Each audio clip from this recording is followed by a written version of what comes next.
The Mayo Experience. That Mayo Experience. That Mayo Experience. That Mayo Experience. Experience.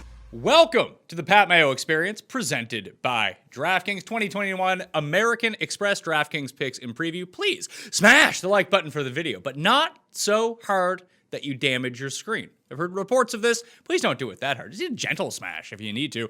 In the comment section, give me your favorite play in the $6,000 area. Also, you want to play in the best tournament on DraftKings? Easy. Hit the description of the vid or podcast. Get the link to the Pat Mayo Experience Listeners League. It's almost full already, so you might want to run and get your spot right now. $15 to play, 3 max entry. No rake, making it the best tournament on DraftKings. We fill it quickly this week.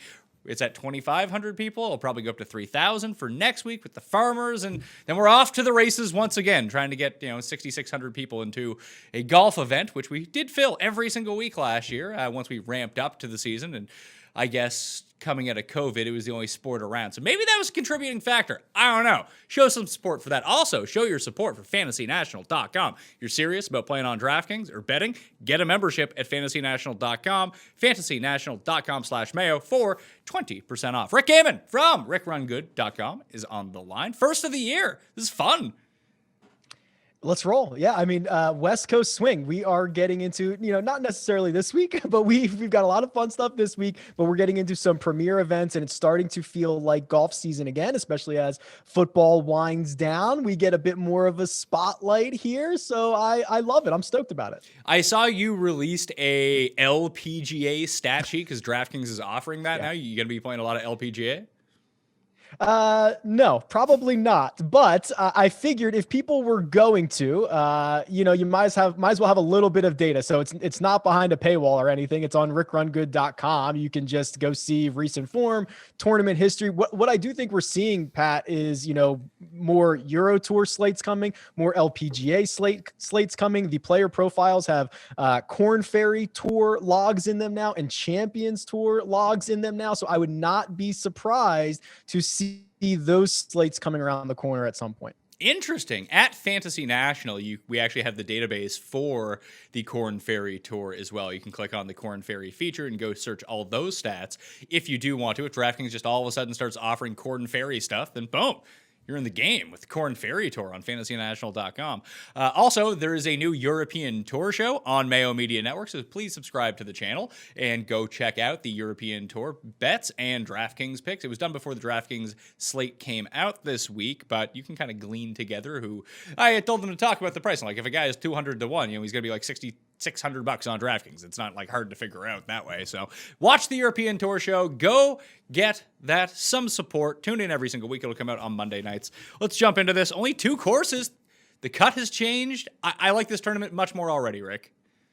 Yeah, this was one of the worst tournaments of the year. I mean, but by the way, it's just like the name changes every single year, which is already annoying enough. Then you had the 3 rounds and the 3 different courses and the 54-hole cut and a bunch of amateurs. We got rid of the AMs. They're gone. That's great. We're down to 2 courses, although we got rid of the easy one, La Quinta. That's gone. So it's just going to be the Stadium course and the Nicklaus course and a much more traditional, if you can call it traditional, 2-course rotation on the PGA Tour, similar to what they do at the Farmers Insurance Open. And yeah, I'm much more excited about the American Express than I was certainly last year or probably any other year. Well, I have to give a special shout out to my friend Greg, who continues to be like, oh, you're saying La Quinta wrong, but I don't care. It's going to be La Quinta to me for the rest of time, and you're just going to have to suck it up and stop getting triggered. I'm sorry. Maybe make the course harder, and I'll say the name right. How about that? That's the way that we're going to play this one. But we get ShotLink at 3 of the rounds this week. That can only make doing DraftKings and live betting much easier. Yeah, that's right. So we kind of lose a bit of the edge in like Showdown, for example, because you used to always just pile in guys that were on La Quinta and see how it goes, because that was significantly the easier course. But yeah, so ShotLink data on the Stadium course, 3 out of 4 rounds. So you can kind of take a look after, you know, especially for the guys who are going to play the Stadium course on Friday. That's going to be great because you'll get essentially 3 consecutive rounds of data there. If they start on the Stadium course on Thursday, you'll have 1 round of obviously no data in there before we go back to having ShotLink data. But yes, this is continued improvements for this event, certainly. Jumping to the pricing, John Rahm is out, and he withdrew after the pricing actually came out. So he was 11.5, so he gone. That leaves Cantlay as the most expensive player at 11.1. Brooks, Finau, and Reed are all in the $10,000 area. Strangely, looking at it, no one's really using Finau, and I found that really surprising because everyone always uses Finau. Yes, he is a very popular fantasy golfer. I think my problem with Finau, and it's a bit anecdotal, it's a bit personal to me, is I never get him right, Pat. Like I just never get him right. And I'm looking at his results and I'm trying to find trends. And the issue that I have with him is he never really foreshadows when good rounds are coming or when good tournaments are coming. When you think he sets up well for an event, he'll go out and finish T31 at the Tournament of Champions. That's a field of 42. Or, you don't think it's necessarily a good spot for him. He finds a way to finish in the top 10. I just don't think there's a lot of foreshadowing, which makes him a very difficult golfer week over week to try to figure out. So that's my big problem with him. Well, the biggest thing right now, and it's not like he's going to be completely unowned, but early projections have him around like 11 to 13% ownership, which is incredibly low for him because looking back at even the Tournament of Champions, he was 22%. The Masters, he was 27%. It seems like people always latch on to Tony Finau on DraftKings, that if you're going to take a chance on him, which I'm kind of like you, it's not that I never get him right, it's just I never play him because I can't figure out what he's doing. But he's always so highly owned. It's like, well, if he busts, then I'm going to have a huge leg up on the field because I don't have him. But this could be a week to go to him. Like him and Brooks are in this weird slot in the $10,000 range because without Rahm, everyone's going to go to Cantlay. Reed's going to be super popular. And we go down to the nines, there's going to be some incredibly chalky players down there. That Finau and Brooks seem like they're going to provide a large amount of leverage on the field. And I just think that Finau, not that he's a better player than Brooks, he's not, we know that, but at the American Express in 2021 for this week, I might want to take Finau over Brooks. Yeah, it is interesting. The fact that Rahm was in this field for like 15 minutes, like the news broke 15 minutes after DraftKings dropped the pricing on this. I mean, it really changes the whole dynamic. Now the fact that your most expensive golfer on the slate's only $11,100, and it's a guy who won like 3 starts ago and had a top 10 finish the last time he played here, Patrick Cantlay. Yeah, he's going to just suck up a ton of that ownership. And when you start to compare the Koepka versus Finau, it is interesting, right? I mean, Koepka certainly has the pedigree, the resume, but is one of the biggest question marks for 2021. Like you don't know what to expect from him. You certainly don't know what to expect from him this week. Are we going to get another Mayakoba situation where he goes out there, plays 2 rounds, he's not really in it, misses the cut? Finau, certainly to your point, Pat, not a better golfer than Brooks Koepka, but has been more consistent, has the ability to pile up top 10s at a rate that was more frequent than Koepka in 2020. So those guys are definitely in the sandwich. I think they are. I agree with you. The leverage plays of the week. So I'm one of two minds on this. I think if I'm going to go into the 10K range, I don't want to fade Cantlay, but I'm probably going to end up fading Cantlay because I know he's going to be higher owned. If he comes 9th, I think I can get away with it as long as he doesn't win. I think I'm going to do okay here, and then I can build a far more balanced lineup. I had a lot of success doing that last week, was just avoiding the 10K range or taking one guy. I took Neiman at 10.4. It's funny because Finau was 10.5 this week, and you can make those lineups work pretty easily. If that's your most expensive guy and you don't double up with anyone else in the 10K range, you just merely drop into the 9s, all of a sudden the balance build becomes a whole lot more easy. But Reed is there. Don't know what to make of him. Probably going to end up fading Cantlay and Brooks. Could you fade all 4 of these guys and get away with it and start your teams like Sungjae, Scheffler, Answer and be on your way? Yeah, I think you certainly could. And that's kind of the early builds that I've put together, is because, the Wolf, Scheffler, Sungjae, like those guys, even going down to Answer 9,100, getting back to like, there's so the 9K range to me is so stacked. I mean, it starts with Sungjae at 99, who lost 3 strokes on approach last week. That's unlikely to happen again. He's gained strokes on approach in 7 of his last 10 measured events. It's unlikely he's going to lose that many. I think he's a pretty good bounce back candidate for someone who was fairly popular last week. You might have some jaded owners who are not thrilled about it. And we're going to see the debut of Matthew Wolff here in 2021. And I don't know about you, Pat, but Wolff for me has been one of the most difficult guys to model over the course of the last 6 months because his game is maturing and improving at such a rapid rate. I mean, remember when he won the 3M and then he finished second at the Rocket Mortgage? It was like a year between top 10s. That's nuts. We're never going to go a year between top 10s for Matthew Wolff again. And he's hard to model. He's hard to figure out. I think the upside is incredible. I think he's a real contender for victory this week. I do too. And when we think about like one and dones, no one's going to use Matthew Wolff because you're going to hear the overwhelming. I'm the one perpetuating it as well because you can read it in my column. I said it on yesterday's show with Feinberg that 11 of the past 12 winners of the American Express have at least played one round or one of the events in Hawaii before they actually came to the American Express. Obviously Brooks and Wolff, and there's a few guys in the field who have not done that yet. And even just looking at the early projected ownership from this 9K range, like it's fairly obvious where people are going to go. Matthew Wolff just isn't one of those names. So almost like Finau, he's going to be a single-digit owned guy. And listen, I didn't have a very successful swing season in terms of hitting winners or even that much on DraftKings. The one thing I kept getting right was just use Matthew Wolff over and over.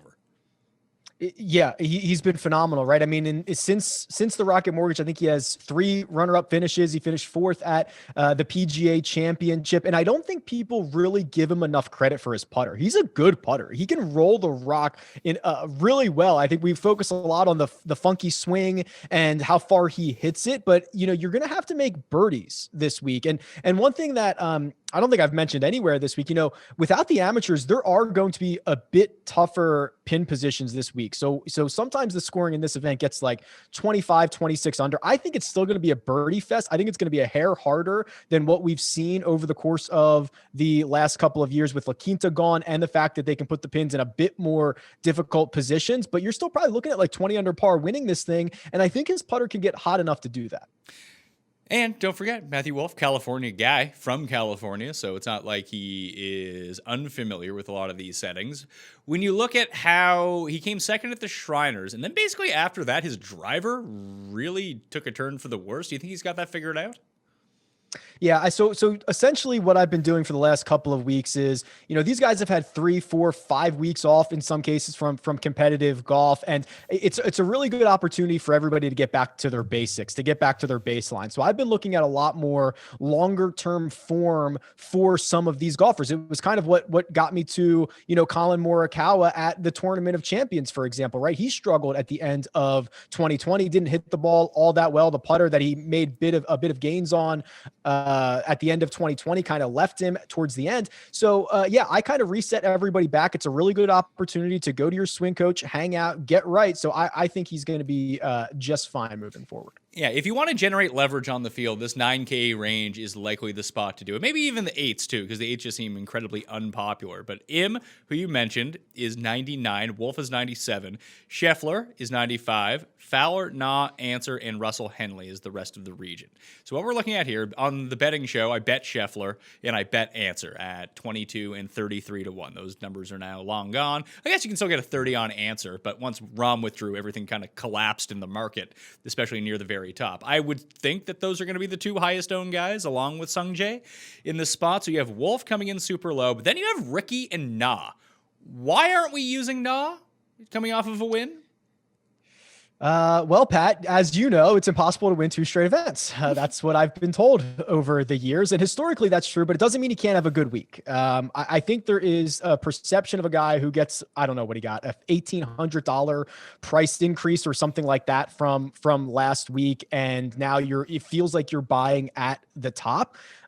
Historically, and what we've seen from Kevin Na is he wins. Like, he's the closer. The analogy that I made is, he's a runaway freight train. Like, you can't stop the guy. Sometimes the direction goes in the right direction. Sometimes it goes backwards, and he's very volatile. But if we're in the midst of a good one for Na, I would not mind going back to that. And I would certainly prefer it over Fowler. Over Fowler. So I just looking back at Na at this event over the years, it's kind of striking to look at it. He's made the cut in 9 of 10 years in this event. He has a 17th, 42nd, and 3rd in 3 of the past 4 years. It seems like it would be a perfect kind of course for him, almost like the Sony would be, where you hit some fairways, you get your wedges dialed in, make some putts, and you can get to minus 25. That's the game plan of what you want to do at this course. Eric Patterson pointed this out on Twitter. He's basically producing the show this week with all the information he's providing.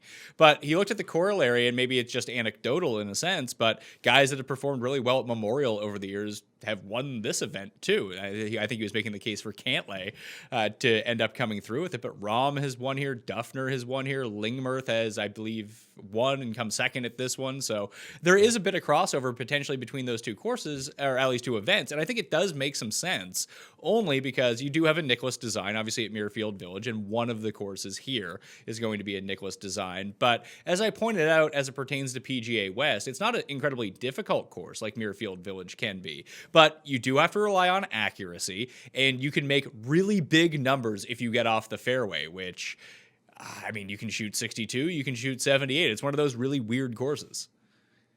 Yeah, ask Siwoo about that, right? Shot an 87 in the opening round. Was it 87 that he shot in the opening round last year? His back hurt, okay? It seems to hurt a lot. No, I think you're absolutely right. It's a compelling case to be made. The one thing that I think, and I was going to go there here with Abraham answer is, a couple of years ago, after a guy missed a cut, he was toxic. No one ever wanted to play him, and it was one of the best leverage points. The general public has gotten a lot sharper in those situations and has been much more willing to forgive and forget. The one thing where the public has not kind of gotten over this thing yet is the guy who wins the week before. Like, I get it. He's probably not going to win this week, but like, you could say, pick any guy in the field. He's probably not going to win this week. It's still a good spot for him. It is a perception versus reality issue that we have from week to week. And I don't know if the public has kind of come around on this one yet.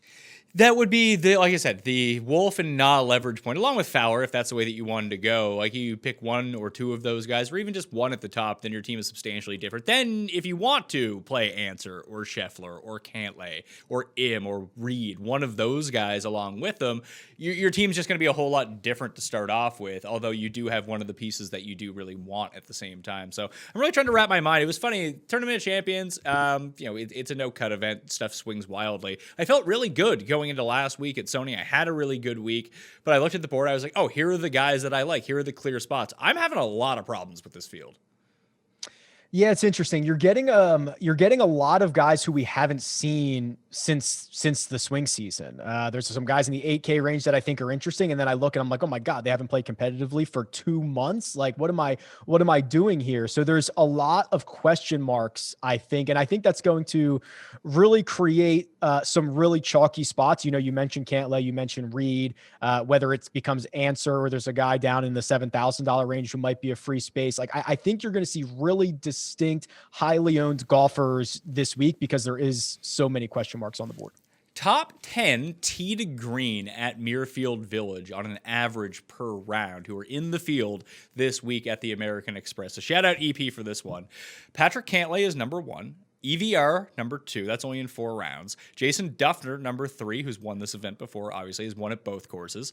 Francesco Molinari, Jamie Lovemark, Scotty Scheffler, Charles Schwartzel, Kyle Stanley, Rory Sabatini, KH Lee, Byung-Hun An, and Patrick Reed. That's what you're looking at as at least for Muirfield Village in this field on a per round basis, tee to green. Some good names up there. And like you have to, Ches Reavie is next on that list, who's played really well at this course. Kevin Na is on that list. He's played really well at this course. Maybe there is something there. I certainly think there is. You mentioned a name, Francesco Molinari, who I'm using him this week. Okay, I was going to say I kind of like him this week, and I don't think I've ever said that. I mean, I'm willing to just take, like, his 2020, as everyone had a weird 2020, his was even stranger. The guy only played 7 times. He played 3 times, I believe, after the restart. He moved the family to California. It should be all settled in, ready to rock and roll. We saw him gain strokes in all 4 categories in Houston, which was 2 starts ago for him. I agree. I think it's a chance. He's played well here in the past. Let's see what old Frankie's got. He's down to $7,000 too. Like, you don't need to play a ton of him to get way over the field. And it's not like he's $10,000 either, where you have to make a critical decision between him and Sungjae. It's like between him and Tom Hoagie or something like that. So, or Max Homa, or Andrew Landry, the defending champ. We'll get down to that region in a little bit, to talk about that, because Landry really intrigues me for reasons that I think everyone knows at this point. But 8K range. This is where it starts getting really tricky, I think, because you have some good names, and then some names you're like, well, why is this guy $8,600? And it's your boy Lonto, which I just can't figure out. But Cameron Champ is 89. Phil, Casey, Lonto, Long, Kazire, Burns, Siwoo, Harmon, Ryan Moore, and course history maven Adam Hadwin at $8,000, who's been like god awful for a while now. The only one anyone seems to be gravitating towards in this spot, like the chalky player from the 8,000s, Sam Burns. He could push like 20% here. After that, it's going to be like Siwoo. Like, I can't deal with how awful Paul Casey makes me feel about my lineups whenever I play him. But if no one's going to use him, he's one of the best players in this field. Like, I'm sorry, Lonto. I like you. You're a nice player and everything. You're not as good as Paul Casey.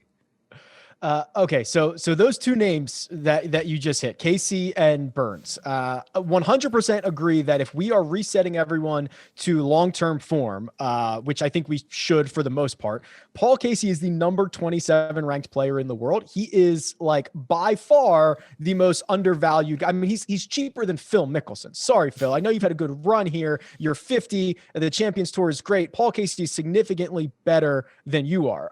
So that right there, I think there's a really good spot for Casey at $8,700. It's going to be tough to watch. The putter is going to be ugly, but hopefully he can stick enough to 4 feet and roll those in.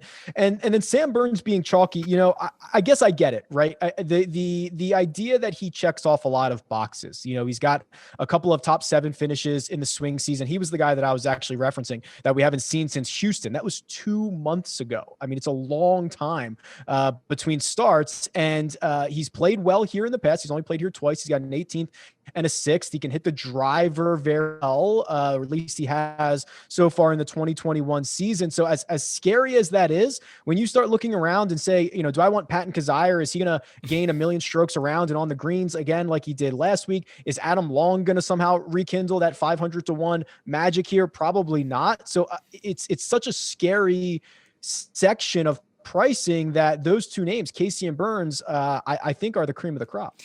I like Burns a lot, but I don't want to play a 20% Burns. I just don't think that his skill level is that much higher than everyone else's. You actually hit on the name that I do like, and it's Adam Long. Why not Adam Long? Adam Long, kind of good. Okay, so one thing that will, and has probably been said already a bunch this week, is like, okay, so Adam Long won this at 500-1. Landry won it at 200-1, I think, and those are what, 2 of your last 3 champions. Do you think that is noise? Those are outliers, or that this event historically with a 3-course rotation and amateurs just opened up a lot of variance in this thing? I think that it's high variance for one thing, but I do think that the stadium course in particular gives an especially high lean, and not so much that like Rahm can't go in because he's awesome, or Patrick Reed can't go in because he is also awesome. Like, eventually talent is just going to win out over time, but this is one of the very few courses where distance really doesn't matter on the PGA Tour. And very rarely do you see anything like that, where the shorter hitters who hit it down the middle of the fairway, the Ryan Armours of the world, can go compete for a championship here if their putter's hot. Yeah, and Long's interesting, right? He's missed one cut. It was the Sanderson Farms dating back to the 3M Open. That's like 12 or 14 starts ago. Played well in Mayakoba. That's the last time we saw him. We didn't see him play anywhere in Hawaii. He had another top 5 finish at Punta Cana earlier in the swing season. So you could probably get me pretty interested in Adam Long. He does make for a sneaky solid play in this mid $8,000 area. And since maybe some people don't backlog this in their memory, but like you mentioned with the showdown with the 3-course rotation, you always want to be at La Quinta, Greg, and just pile up a lot of the guys there. I do think that for showdown purposes, you still want to stack Nicklaus courses because there are fewer big scores at that course. Even if the low scores are probably all right around the same, you're just avoiding some landmines when it comes down to it. But someone like Adam Long, I do think that he's going to make the cut this week. I mean, we haven't seen him play yet. Maybe there's a bit of rust he needs to knock off. I don't know. But he fits the kind of mold of the kind of player that can win here. The guy is super accurate off the tee. He hits his irons pretty well. He can get hot with the putter. It's the same thing that Jason Duffner does. And that's how he ended up winning here. It's the same thing Andrew Landry does. Brian Gay is a former champion here. That's what he ended up doing. And that's how he won. Bill Haas is another one who's won at this course. And that's exactly his game. Hit it in the middle of the fairway, get hot with your irons and putter, go win a tournament. And not to say that everyone can't do that, but these guys are like hyper accurate off the tee. So that really stuck out to me. And then I had to go dig into that. But where the cut line has changed from tee after 54 holes to after 36 holes, I think at this tournament, we really didn't put much emphasis on people who do make the cut. And I think it's far more valuable. Obviously it's far more valuable. That goes without saying. If it's only going to be 36 holes, you get an extra 2 rounds versus an extra 1 round. But I think that should change your strategy a little bit for this event, where I used to just kind of play stars and scrubs at this event and be like, oh, give me all the stars and I'll take 3 scrubs who just make a bunch of birdies. And that might not be the best move here now. That is exactly where I was at. You used to take stars and scrubs because you were at least guaranteed 3 rounds. And if they happen to make the cut, that's great. And if they miss out on 18 holes, it wasn't that big of a deal. I think with the combination of moving this back to 36 holes and the departure of John Rahm in this field, it is like I'm being yanked in the direction of a more balanced build, trying to start my lineups in the 9s, get 6 of 6 through for all that extra value. So I'm 100% on board with you, Pat. The other guy I really like from this range, I was considering an outright bet on him, and I'm still trying to piece together what I want to do. And another player that no one seems to be gravitating towards, and again, blows my mind because Sam Burns is going to be like 4 times as high owned as he is around the same price. It's Cameron Champ. Like, don't we like Cameron Champ at shorter courses? Don't we just like Cameron Champ in general? Isn't he a good player? Yes. So the narrative around Champ for probably the last 3 years is that he's a one-trick pony, right? Bomb it off the tee, go find it and see what happens. He has gotten better in every other category over the past 18 months or so. And I agree. This is kind of similar to those old Gary Woodland situations, which, by the way, what happened to that guy? My goodness. We'll get to Gary. Where, being able, having all of this distance, but being able to dial it back, being able to hit 3-iron off the tee and get it out there into a really good position and still have wedge or 9-iron in and be a bit more accurate with it. It's valuable, right? Champ at super long courses is one thing. Champ at short courses that require accuracy is a bit different. So yes, this is very interesting. He's a bit more volatile, right? He'll miss more cuts, but he finished 8th at Zozo. That was at Sherwood. That's not going to be that different from some of the conditions and situations that we see in the California desert this week.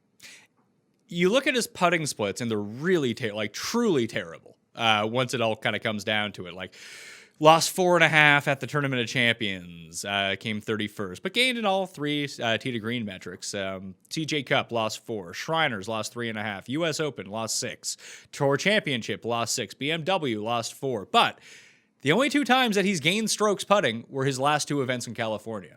And he's won in California. He won at the Sanderson on Bermuda as well. Slower Bermuda, like we're going to see this week.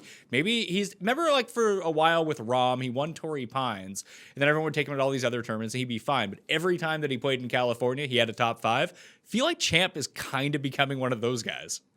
Yeah, and you hear these guys say it all the time, right? I mean, whether it is where they grew up, whether it is just the way that the ball reacts off of certain types of grasses, it's a lot easier for them to read in some situations. Bermuda might be for some guys a lot easier to read. Maybe he can see the break a little bit better, and you see better putting stats there. I mean, it's really micro, and it's going to be a player by player basis. But you're starting to see trends for guys that do this. Rahm's a great example. Champ, another great example. So while it's kind of hard to wrap your head around, I think there's certainly something to it, and every player on the tour will tell you that. So yeah, though it's funny that I like the very top of this 8K range and not so much the bottom, although the type of player that I've pointed out, the accuracy, irons, putting, all exists at the bottom of this 8K range. You got Herman, Moore, and Hadwin. I'm probably not going to play any of them.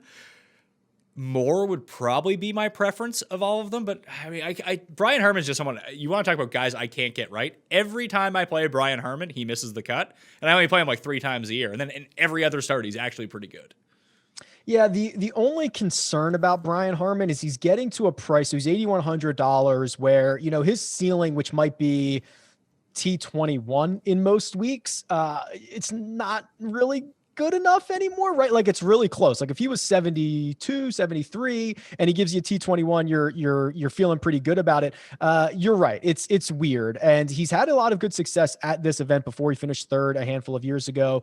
He has 4 top 21 finishes in his last 5 years. I would prefer him over probably Ryan Moore, and then and still over Adam Hadwin. I'm going to let the course history guys roll with Adam Hadwin, who's been in the midst of a pretty tough stretch of golf. And, we can have the conversation about recent form versus course history and all that stuff, but I'll let the course history guys run with Hadwin this week. Listen, when it comes down to course history and recent form, I'm always going to lean recent form over everything. I don't think that course history means nothing, but we do know that Hadwin shot his 59 at La Quinta, for one thing. That's a course where he just kind of piled up numbers, and that's not in the rotation anymore. So that's one factor to consider. And I don't ever recall a time where he's been on a run this bad. And it's not like people aren't using him. That's the big thing. If he was 1% owned, I'd gamble on it. That would be fine with me. You know what? He's very comfortable here. He makes every putt at this course. Let's roll Adam Hadwin. But if he's going to be like double-digit ownership, which I'm looking at right now, like why in God's name would I do that? Yeah, his best finish dating back to, 12 starts is a T28. That was the CJ Cup. That's a field of 72. That's not even all that impressive. You're right. I think there is something about the course rotation and some guys, with less practice time and less practice rounds to get both courses. You got to be a little bit more go with the flow. You got to rely on your skills a little bit, but it's been such a bad stretch of golf, and the best course for Hadwin has been removed. The double digits is wild to me. Like when we go into the 7s, because he's right there on that like edge, so you drop from 8s into the 7s. I don't love Zach Johnson, but I would much rather play Zach Johnson for a guy who gives you almost an identical skill set. Right. Yeah, they're if you removed their names, you probably wouldn't be able to tell the difference between these guys. And you're talking about shorter courses where both of them should thrive. Zach Johnson's obviously been in a bit better form, and it just feels like we've seen him contend a couple of times in the last year or so. And Hadwin, it's just been a while, and Hadwin's not even making weekends, which is really going to be detrimental to your fantasy lineup. So I agree, those two guys are very similar in profile, but I think very different in the actual results. But I'm not going to use Zach Johnson anyway. I'm actually going to use Eric Van Rooyen. Yeah. So the miscut move, like we talked about, where it doesn't apply to Abraham Answer, who ended up missing the cut. People look at his underlying numbers and be like, oh, he actually played pretty well last week. Dude couldn't just make a putt. But EVR also played well. He actually played 2 bad holes at a 36. Now, you probably don't want to do that. And he does worry me that he makes these big blow-up numbers, and PGA West isn't a great course for that. But just overall, I was actually shocked that he hits the fairway as often as he does versus the rest of this field. I didn't put him on sort of an accuracy maven, but he actually kind of is. Yeah, and behind Keegan Bradley last week, who gained the most strokes on approach of anyone to miss the cut since the start of 2018, which is wild to think about. EVR was second. So he missed the cut and gained 3.6 to Keegan's 3.8 on approach. So it was the 2 bad holes. He lost 3 strokes putting. He has played very well on the European Tour and some of these bigger events. The DP World Tour Championship, that's when everybody goes over there. That's your final in Dubai. He finished 14th there, finished 6th at the Scottish Open, a handful of starts ago. I mean, he is a real big time player. I'm hoping we see EVR a lot more often over here in PGA Tour events, and he starts to find some success because he's a real great swing, great player. I think he'd be pretty popular if he can start, piling up his name on the first page of the leaderboard. So I like his price too, because it's just expensive enough to keep people off of him. Because if we're going to talk about who is popular in the 7K region, you're going to find Chris Kirk coming off the good week. You're going to find your boy, Doc Redman, whose price I don't quite understand this week. Seb Straka going to be pretty popular, it seems. Cameron Tringali, the king of the stat model, he'll be pretty popular at $7,400. Then you're going to get Steele, maybe some Keegan, maybe some Streelman, Matthew Neesmith. I don't think that a lot of people are going to go back to him this time around, but those are basically the names where all the ownership is gravitating. Maybe Joel Damon, because people like to play Joel Damon. And I just think there's some pretty obvious spots where you can just go the other way if you wanted to. Yeah, so Doc Redman was the free space that I referenced at the top of the show because I could not figure out why he was 7,500. He opened up at like 135 to 1 on DraftKings Sportsbook, and I think he's been bet down since then. But I just couldn't figure it out. I mean, the guy's got 3 top 10 finishes in like his last 9 starts, and this is a ball striker's course where you have to be accurate off the tee, and that's what Doc will tell you is his strong suit. If he's a couple of good bounces away on a Sunday or rolling a putt or two in from hoisting a trophy. So then if you're going to pivot, I think that that $7,500 range. I don't know what the best pivot is. A lot of people seem to like Aaron Wise. I'm not a big Aaron Wise guy. Going back down to Charlie Hoffman, who played well last week. That's what I'm doing. Is that the best pivot? I think so at 74. But the thing is, people aren't oblivious to the fact that he played well last week either. And it was all ball striking, no chipping, no putting. So if he just putts a little bit, he can get away with some regression in those other numbers. This is a course where I kind of like him. I like Hoffman.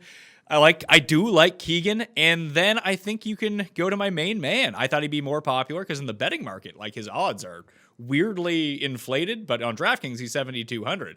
Take my main man, Johnny question marks, Rick. John, he's been great. The 2021 season's been really good for him. I like the way he's doing it. The ball striking, it's resulted in some good finishes for him, and he's played well at this event in the past. He had a 3rd place finish 3 years ago, I believe, at this point. The other guy, 7,200, that I think is interesting is this freaking Peter Malnati dude is out of his mind. He's legit out of his mind. The guy's a psycho. He will make 5 bogeys in a row, offset them with 6 birdies. I think he finished 11th in DraftKings scoring last week. He was tied for 14th, and he was the highest scoring guy who finished T14 in that event. I mean, he's just it's hard to watch. Don't pull up the shot link and try to follow it around. But this dude is not afraid to rattle off birdie streaks. I'll tell you that. So, Neesmith. Might go back to Hudson Swafford. Then we get to the man himself. We kind of talked about him briefly, but you can play Nick Taylor, Rory Sabatini, Brant Snedeker, Max Homa, or Francesco Molinari. Just roll the dice at 2%. I'm doing it. The unknown entity, right, is always kind of appealing, and I'm willing to give most guys a pass for 2020. I'm willing to set a lot of guys back to long-term form, especially Molinari, and the fact that he's so unknown, it's better than the known entities of a Max Homa, of a Nick Taylor, of a Rory Sabatini. So he's going to be super low owned. He's got 2 top 12 finishes here in the last 4 years. Frankie, this feels like a really good place for him to start his new 2021 quest, kind of, blank slate, so to speak. Instead of taking Hadwin as a course history guy, you could take either Andrew Landry or Hudson Swafford at 1/8 the ownership and $1,000 cheaper if you wanted to play a course history angle. Yeah, I mean, we can talk. Landry's scary, right? Landry, since that win, hasn't been all that great. We saw him pop up at the RSM a couple of starts ago, but he's missed a lot of cuts. Swafford won more recently, right? He won in, I want to say, Bermuda, I think was his victory. He won the other loser event that Brian Gay didn't win. So it was either okay. So no, Corrales so or won Bermuda. So he won Corrales. Yeah, so Corrales, Punta Cana. Okay, right. The other loser event. Yeah. So he's at least won a bit more recently, but you're right. I mean, it is a game theory situation to say, okay, one of these guys is going to be a fraction of the ownership, or both these guys are going to be a fraction of the ownership of someone else, and they're basically the same player or basically have the same course history. So from that angle, I certainly agree with it.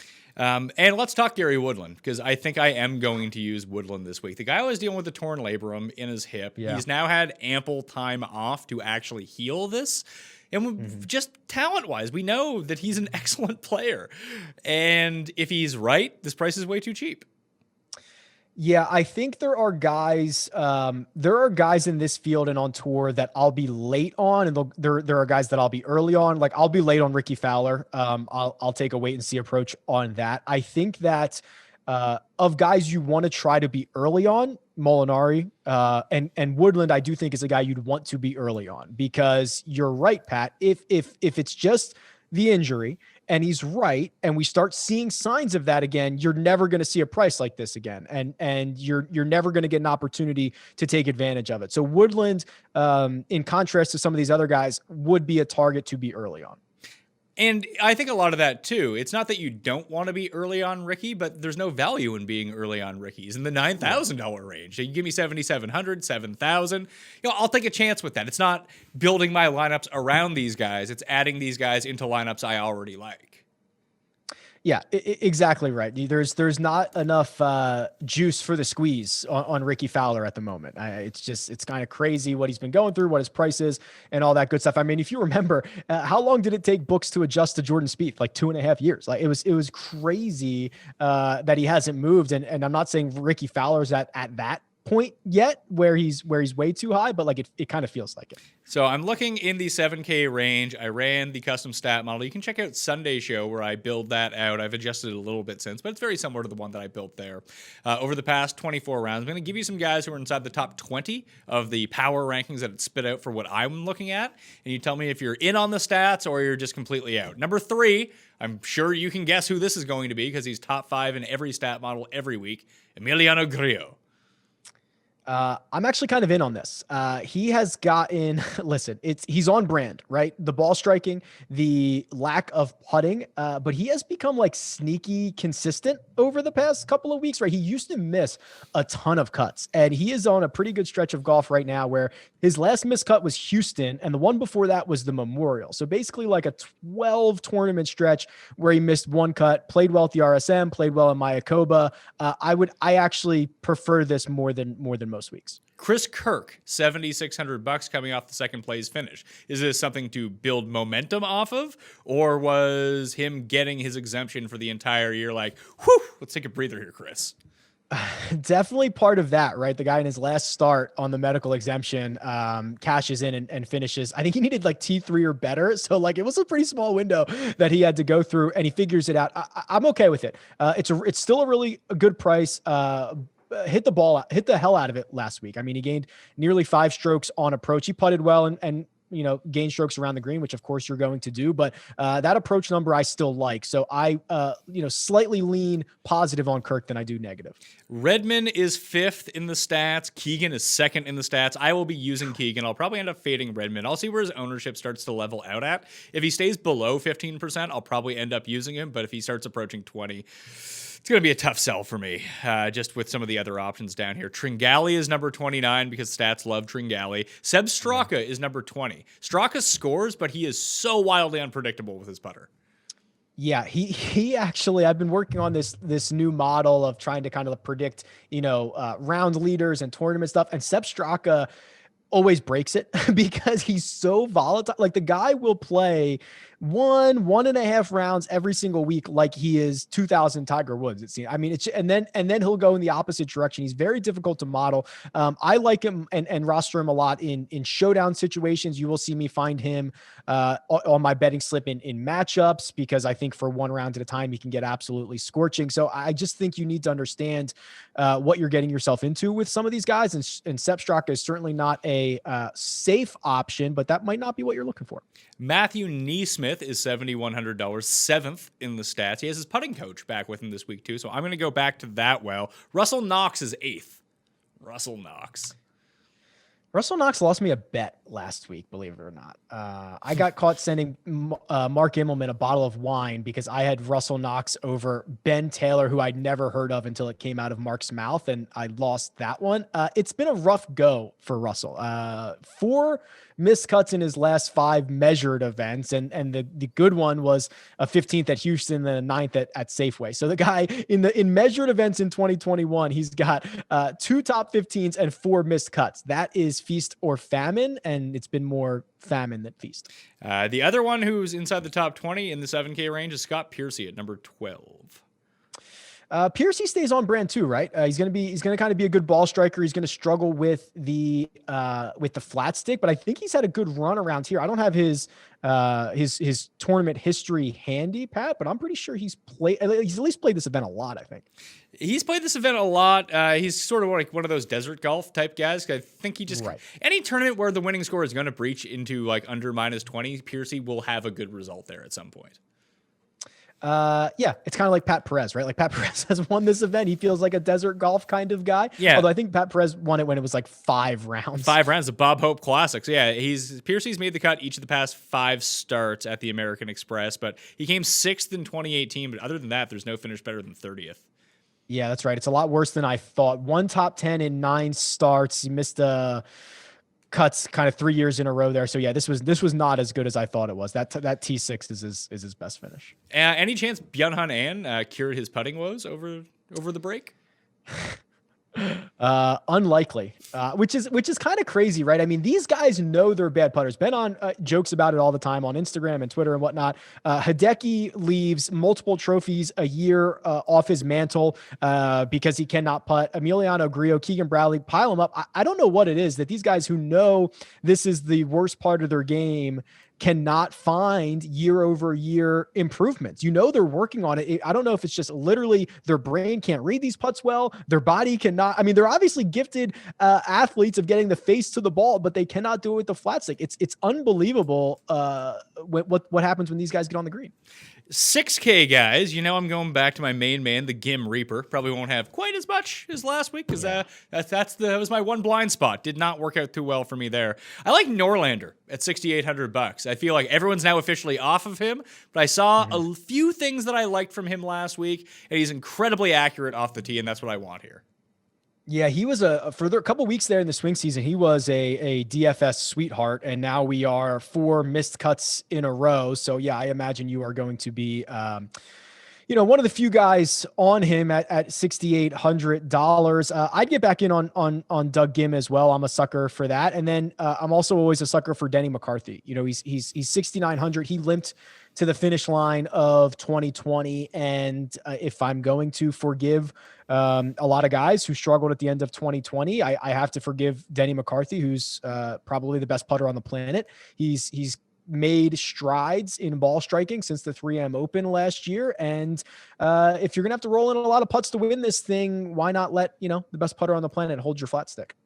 I mean, that could be true. And one person we didn't mention in the sevens was Tom Hoagie, so we can kind of throw him into this mix as well. He's $7,300, another high scoring type of player, a bit volatile with the putter, but like we've said with a lot of these guys, who isn't at this point. Yeah. But down from that range that I was talking about where Norlander is, Von Taylor is down there. He seems to fit really well. And my guy T Dunks, just another, he's like the poor man's Webb Simpson. He's going to find the middle of the fairway, and some weeks if he could hit his irons like Webb, he'd be like a top 20 player in the world. Unfortunately, he cannot do that, but some weeks he does. Yeah, you can say that for a lot of guys. If they could hit their irons like Webb, they'd be a top 20 player in the world. That is interesting. Duncan, who we haven't seen since Maya Koba, right? And he had a top 25 there. He seems to be one of these names that a couple of times a year, especially in events like this, he's going to pop up on the first page of the leaderboard. And I used to love to go down to Adam Schenk in this range. He's 6,700. He had one of the longer cut streaks on tour last year. That's gone. He's really in the midst of a struggle. So the name that I did mention of Pat Perez, I think he gained like 6 strokes putting last week, which is obviously a bit concerning, but going back to a place he should have plenty of good vibes. Yeah, the other 6K guys that I like, Jim Herman, who struck the shit out of the ball all week and could not make a putt. This is kind of a perfect course for him. Hit some fairways. Again, distance isn't going to matter. It's a spot where he can kind of come through. Ryan Armour is just really weird, but he has so many... You're going to lose money. Well, actually, I think in the long term, if you just played Ryan Armour every single week, you would win money because no one ever plays him. And when he plays well, he tends to play really well. If he doesn't, he's going to miss the cut. Yeah, right. You'll know like Thursday morning, Thursday afternoon, you'll know exactly what you're getting out of Ryan Palmer for the week. The one name that I want to make sure we get to, because it was brought up to me, is Kramer Hickok. And I don't think I'd really noticed how well he was playing. His last 3 starts, is an 8th in Bermuda. He made the cut in Houston, and then he finished 19th last week at the Sony, and he was like 9th in strokes gained tee to green, which I think if you gave me 150 guesses, I would never have said Kramer Hickok's name. And now he's at a really good price that can probably open up a lot of options for you. He is. Him or the one guy I actually do tend to play a lot, and he actually made the cut last week. Had a really bad Sunday. Couldn't really make a putt all week, which, is neither here nor there, but he hits a ton of fairways. Good with his irons is Chris Baker, the birdie maker. He's $6,100. There are some, Chris Baker, the birdie maker. That's good. I like that. I also saw Martin Trainer was 6,000, and I saw he finally made a cut, and I was like, oh my God, I want to go and see how he played, because if he gained strokes on approach, I can find a reason to put this dead min $6,000 player in my lineups. And I went and I looked, and he chipped in like 3 times. He gained like 5.5 strokes around the green and lost 5.5 on approach. So unfortunately, I could not get a min price player in my lineup. We always like Jason Duffner. He's won here before. It's been it's been sort of a struggle for him, though. The last time he finished inside the top 20 of an event was, Jesus Christ. Yeah, keep scrolling. Memorial 2019. Yeah, it's tough. And it's a lot of miscuts. And obviously he does not make the coverage often. But when he has made it, when he has either been on PGA Tour Live or whatever, I mean, it is still scary when he stands over a 4-footer and you have he's going to just jab at it and see what happens. I think it is passed for Jason Duffner, who's now ranked 349th in the world. Really? It's 349th? Wow. Yeah. That 349. He had, that Memorial T7. I mean, he has 2 top 10s in the last 2 years. So that is what the official world golf rankings look at. So in a couple of months, those are going to drop off. And if he doesn't do anything else, he's going to be even deeper than that. He's going to be like 600.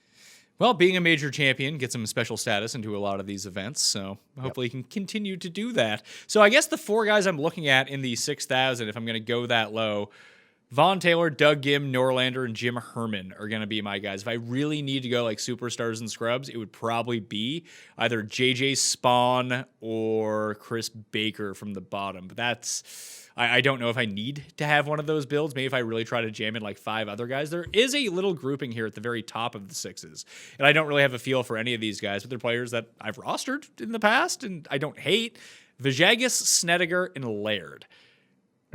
I don't. What happened to Brandt? Brandt used to be my guy.